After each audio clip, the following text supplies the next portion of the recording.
¿Tú podrías explicar, por ejemplo, el tema de el sujeto revolucionario en el marxismo? O sea, ¿tiene algún sentido lo que plantea Antonio Maestre cuando habla del sujeto revolucionario en un famoso artículo?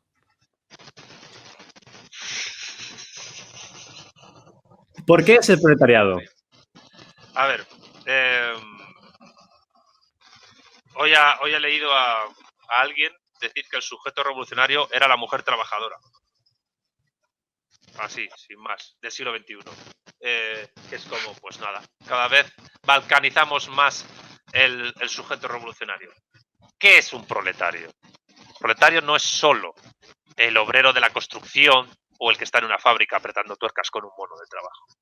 Proletario es todo asalariado por cuenta ajena o por cuenta propia, entre comillas, porque ahí están los traders y los falsos autónomos, que produce valor económico y que a su vez, por tanto, produce plusvalor. Todo esto lo analizo en La vuelta del revés de Marx. Pero ese es el análisis de Marx, es decir, el valor está asociado a cualquier tipo de mercancía, sea un bien o sea un servicio, sin negar que hay trabajadores asalariados que no son proletarios, que en vez de producir valor lo que hacen es permitir su circulación o su consumo. Pero básicamente el proletario es todo productor de valor y por tanto de plusvalor, y que gana un salario por ello y que su salario es en menor cuantía inferior al valor que produce. ¿Cómo se calcula ese valor y ese plusvalor? Pues se sabe cuando se realiza, es decir, cuando se acaba la jornada laboral o el tiempo de trabajo socialmente necesario para producir ese valor y se vende, y en el momento en que se vende se sabe la cuantía del valor que ha producido esa persona y que está disponible en el mercado y se resta de su salario. Y siempre su salario es menor a la riqueza que produce, porque el capitalismo se basa en la producción de plusvalor y se basa en el hecho fáctico, empírico, de que los asalariados proletarios producen más riqueza de la que legalmente, porque esto es totalmente legal, se les paga. Sí. Entonces, el sujeto revolucionario a nivel de dialéctica de clases para Marx es ese, que se tiene que organizar para Lenin en una vanguardia política, en un partido de vanguardia política que abola, o sea, destruya el Estado burgués y sobre sus cenizas erija la dictadura del proletariado. Ese partido lo llama Gramsci hegemonía, bloque histórico, pero es realmente lo mismo, porque Gramsci escribía en código para que no le quitaran los cuadernos en la cárcel italiana donde estaba metido el pobrecillo. A nivel de dialéctica de estados y de imperios, ese sujeto revolucionario de clase, proletariado partido, se combina con un estado obrero, centralista jacobino, una dictadura del proletariado, que a escala universal pueda llegar a imponer una transición socialista y se llega al comunismo, que es un momento irreversible en que ya no hay dialéctica de clases en sentido capitalista, no ya solo en un sentido diamérico, es decir, términos buenistas, de política efectiva histórica real, sino metamérico, metapolítico, de ideología, solo puede hacerlo cuando la unidad política que construye es superior al Estado, es decir, el imperio. Que claro, esa es una cosa que al marxista vulgar español le choca porque le suena a fascismo, a Franco, pero como es gilipollas, pues a mí me da igual, yo lo digo. Es decir, la Unión Soviética y China solo tuvieron impacto universal en tanto que fueron imperios generadores, y en el sentido de bueno, no de Lenin, porque Lenin cuando habla de imperialismo habla de colonialismo y habla del periodo exacto de 1870 a 1914. Así que, en resumen, la pirámide de los sujetos revolucionarios son proletariado, partido, Estado, imperio. Esa es la jerarquía. Y al que no le quede esto claro, pues allá él. Sí, pero dos preguntas. A ver, ¿tú le das importancia, por ejemplo, a lo que significa proletariado en el derecho romano, que es, no sé si de forma directa o indirecta, de donde lo saca Marx? En parte sí. Y en segundo lugar, ¿por qué es el proletariado y no otro sujeto el revolucionario?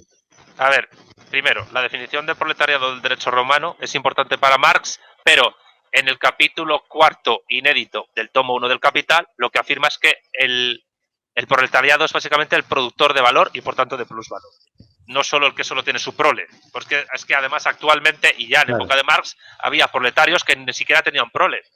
¿Tú crees que esos sujetos hidropónicos asalariados que deambulan por el mundo trabajando precariamente en un montón de países tienen tiempo para tener prole? Ni eso. Claro. Ni siquiera eso. Es decir, a la gran burguesía maltusiana financiera no le interesa que nazca mucha gente. Ya.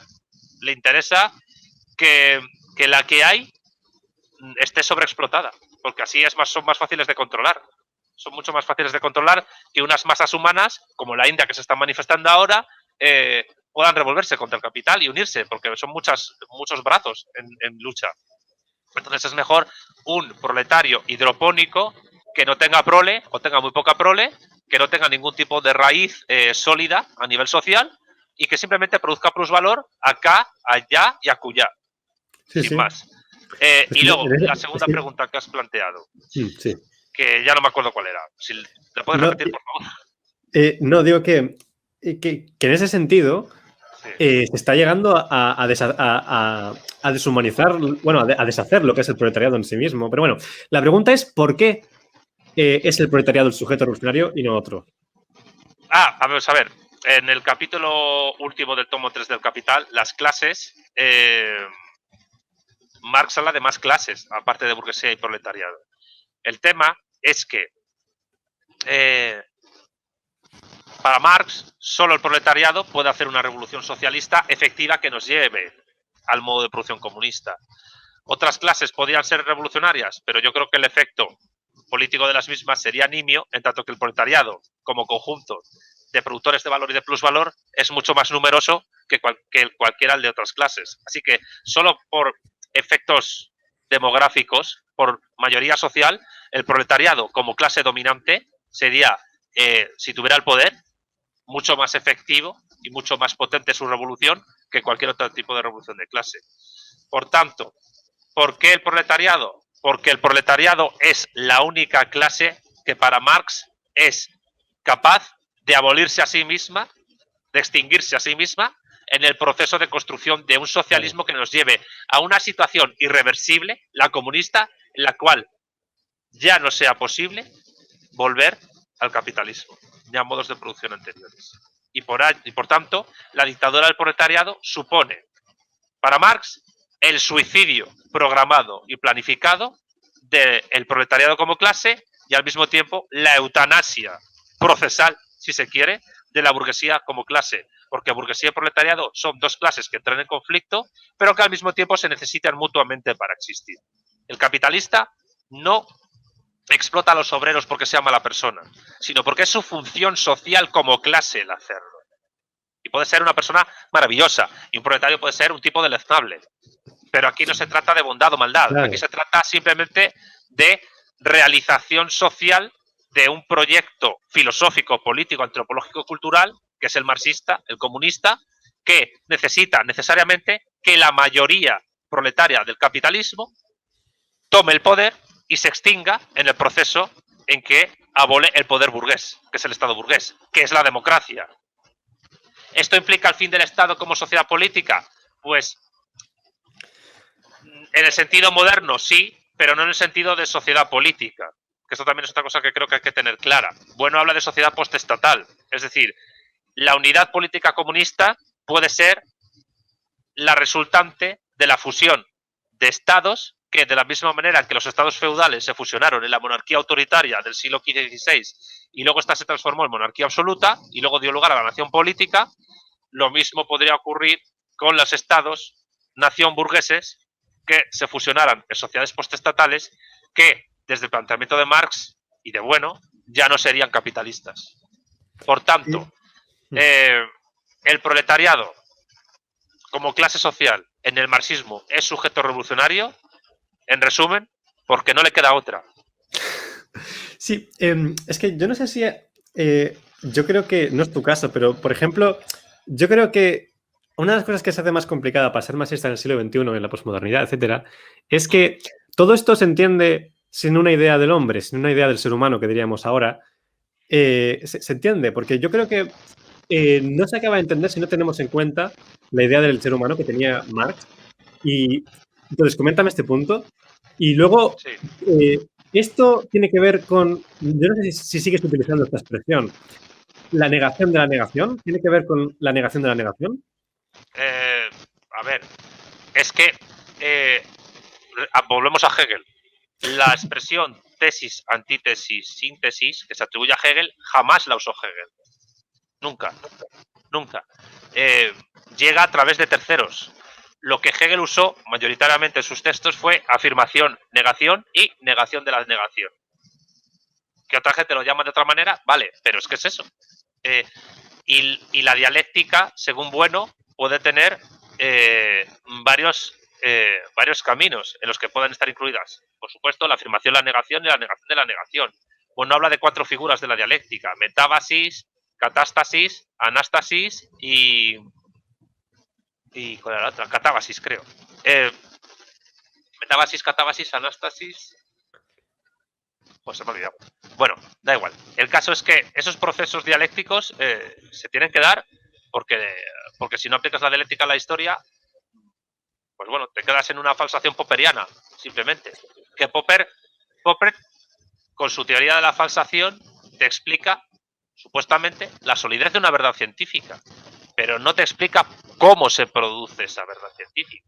Yo creo que ese es el... Madre mía, es que eso es otro tema ahí muy grande. Pero es que, por ejemplo, yo no sé si es que yo es que de Hegel soy un ignorante, pero al volver a esos términos de negación, de la negación, etcétera, uno tiene dudas de lo que significa, por ejemplo, porque yo no sé si cuando se habla de negación de la negación, por ejemplo, uno está jugando, por ejemplo, con la gramática o realmente está hablando de eso. Porque, por ejemplo, el proletario, y Marx creo que lo describe en varios momentos, es una persona que está desposeída de todo, y está deshumanizada del todo y llega hasta un punto de ser pues una especie de desposeído universal, de deshumanizado universal.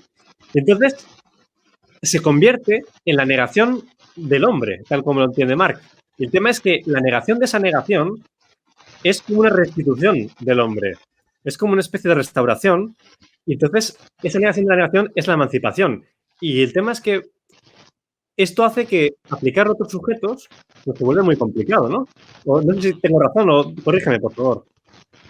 Y ya, A ver, por cierto, la figura de la dialéctica que se me olvidaba era la catástasis, metábasis, anábasis, catábasis y catástasis. Esas son las 4 figuras de la dialéctica de Gustavo Bueno, que son coordinables con Hegel y con Marx, por cierto. Bueno, sí, la alienación, eso lo que estás tratando en el fondo es la cuestión del fetichismo de la mercancía, ¿no? sí. Como en el proceso de producción de capital, de valor y de plusvalor, la cosa producida es fetichizada, retrocediéndonos un poco a las religiones primarias prehistóricas, porque acaba siendo personificada. Y al personificar las cosas, que es el culto a la mercancía existente en el capitalismo, esas colas esperando comprarse un iPad, un iPhone, etcétera, pues la cosa personificada acaba también provocando la cosificación de la persona, del obrero. Y eso nubla o, digamos, pone un velo sobre la forma de entender del común de los mortales de cómo se produce el valor y cómo se produce el plusvalor. Y, por tanto, para muchos autores marxistas, por ejemplo, Rubin, el fetichismo de la mercancía es la parte más importante de la teoría del valor-trabajo en el marxismo, en Marx. Y claro, eso conlleva una cierta alienación, o mejor dicho, porque la expresión de Hegel no era alienación tampoco, era extrañamiento. Se produce un extrañamiento del sujeto respecto a lo que produce con su trabajo. Y eso tiene unas repercusiones sociales y culturales tremendas. Porque la alienación conlleva que uno no comprende realmente el mundo en el que se desarrolla como sujeto, como persona. No sabe cómo funciona. Y además, en ese proceso de alienación, es mejor que no sepa cómo funciona. Es decir, por eso la crítica de la economía política, es decir, la crítica de la crítica, si se quiere, bueno, es otra cosa esto, pero da igual. La crítica de la economía política es necesaria porque la economía política liberal oculta mediante tecnicismos supuestamente científicos un proceso social que extraña al proletario de la producción de una riqueza que legal, ilegal y alegalmente, y además a nivel tecnocientífico, produce una riqueza cuyos frutos le está totalmente anegado. Es totalmente externo a sí mismo. Y eso es muy grave, porque ¿qué tienen en común las verdades científicas que el cierre categorial analiza la teoría del valor-trabajo? Pues que las mercancías, al igual que las verdades científicas, y la verdad científica y la mercancía se conectan a través de la tecnología, porque el desarrollo científico es en el capitalismo tecnología, se produce mediante el proceso por el cual las manos del obrero producen cosas que cuando ha terminado de producirlas ya son independientes de sus propias manos y que solo a través del consumo vuelven a él de manera indirecta. De ahí la importancia que los liberales dan a la teoría del consumidor y al consumidor como el centro de la economía. Pero es que para Marx el consumo es productivo y la producción es consumidora. Hay una relación conjugada entre ambas. Pero el problema es que fetichismo de la mercancía, extrañamiento y producción de plusvalor están relacionados porque las manos del obrero, las manos del proletario, producen bienes y servicios que no le pertenecen, porque no pueden pertenecerle para que el capitalismo exista, y que al mismo tiempo no puede ni debe conocer ese obrero el proceso por el cual lo que de sus manos sale no es suyo. Y ahí es donde se produce el extrañamiento y lo grave de la situación. Y lo más curioso es que para que el capitalismo mantenga esta situación debe revolucionarse constantemente a sí mismo y convertir todo en fuerza productiva, en tanto que esas manos del obrero le sirven para convertir cualquier elemento físico corpóreo de la naturaleza en fuerza productiva. Porque lo que conecta los tres ejes del espacio antropológico, el circular, el radial y el angular, las relaciones entre personas, el entorno natural, las materias primas, incluso los animales, es la mercancía. Es la mercancía. O sea, la mercancía es la unidad básica ontológica y noseológica del modo de producción capitalista y es la acumulación originaria histórica y después el Estado-nación lo que permite, es el contexto determinante histórico de que la mercancía sea esa unidad. Por tanto, nuestras manos son el instrumento fundamental de la transformación del mundo entorno, pero al mismo tiempo esas manos no pueden en ningún momento entender el proceso real de producción de nuestro mundo entorno, porque si lo hicieran se estarían dando cuenta que llevan desde siglos trabajando para sujetos que se apropian de la riqueza que nosotros producimos y que no es nuestra, no es nuestra. Y más, y con esto es lo que quería decir antes, el ciclo ampliado de la producción del capital que produce esto, de la misma manera que tiende a la disolución de las clases, porque el capitalismo en el fondo tiende a la disolución de las clases, a su disolución, sin embargo, puede producirse eternamente, bueno, eternamente no, ilimitadamente, no eternamente, ilimitadamente, y por tanto no tener un fin hasta que esas manos que producen el capital no realicen una revolución.